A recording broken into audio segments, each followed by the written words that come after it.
Hello there. Hey, I'm really sorry I'm not there today. I miss you. One of our learning targets is to be able to write a summary of a text, and that is a summative assignment.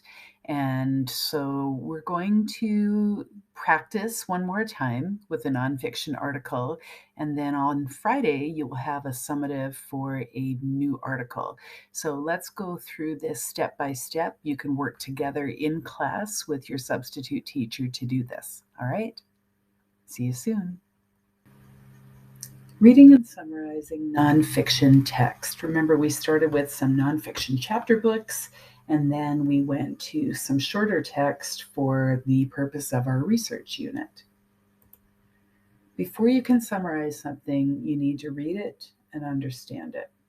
So, what strategies should we use to read it and understand it? In class, these are some of the strategies we've talked about. But you need to read, you need to think, you need to pause, you need to think some more, and you need to jot. So pay attention to those text features. When we read this article about Louis Armstrong together in class, we noticed the title, the headings, it had a picture, and the picture had a caption. And then we also noticed that it had footnotes. So if we look in this first paragraph, we see the musical style of jazz became popular around the world largely due to his talent as a cornet and trumpet player. Now, the word cornet has a number 1 above it. You go down to the bottom of the page, you can see number 1, and it says a brass instrument similar to a trumpet but shorter and wider. So these footnotes show us where we can find more information or a definition of key words. So we've paid attention to the text features, and we're going to read that section and pause and think about what it is teaching us. What is the main idea of that section? And then you'll write a sentence in your own words. So a main idea is a complete sentence about what that section is teaching us. And then we continue on, reading section by section. And then we go back to the beginning and think about what the overall central idea of the article is. Review those text features and any jotting that you did.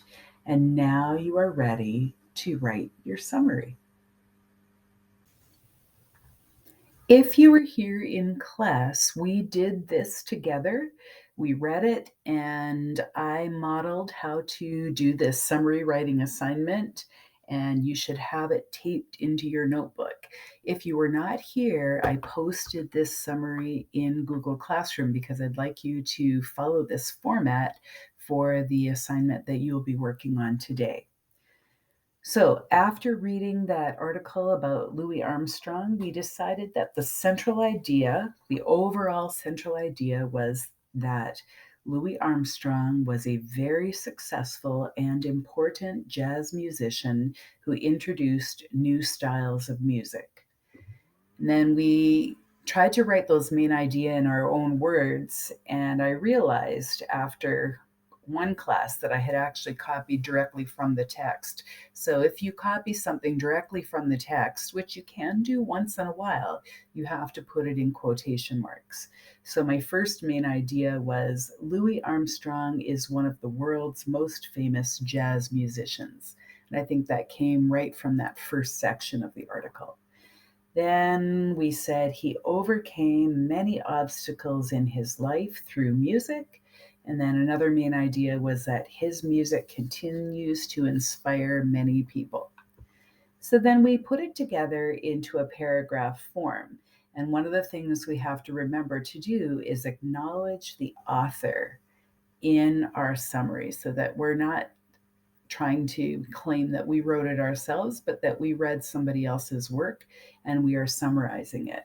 So I chose this sentence starter. In the article, Louis Armstrong, the author, and at first I wrote teaches and then I changed it to describes how Louis Armstrong overcame obstacles in his life to become one of the most famous and important jazz musicians in the world. He introduced new styles of music and continues to influence people today. Okay. So we took a 3-page article and summarized it in 3 or 4 sentences in nice paragraph format. Okay, and we tried to put it mostly in our own words. And that's what I'm going to ask you to do for the article that you're going to read today.